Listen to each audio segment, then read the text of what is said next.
Bayar loan 10 tahun jadi 3 tahun? Ya, ini kisah benar, kisah seorang doktor yang buat keputusan berani dengan emas, Dr. Nabila Alwi.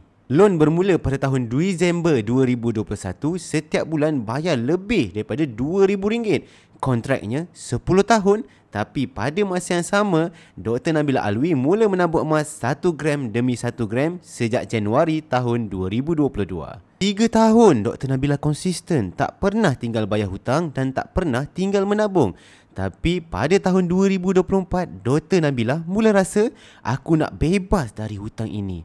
Dr. Nabila ulang alik ke bank, tanya berapa baki. RM252,000. Sayang, memang sayang nak jual emas. Tapi Dr. Nabila tahu, emas itu simpanan, bukan perhiasan.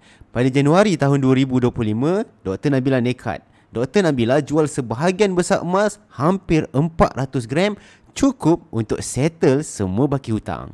Kalau simpan duit mungkin habis bocor, tak tahu ke mana. Tapi bila simpan emas, nilainya naik, tidak bocor, tidak terpakai. 3 tahun menabung, akhirnya bebas hutang 10 tahun lebih awal. Bayangkan kalau kita bermula hari ini.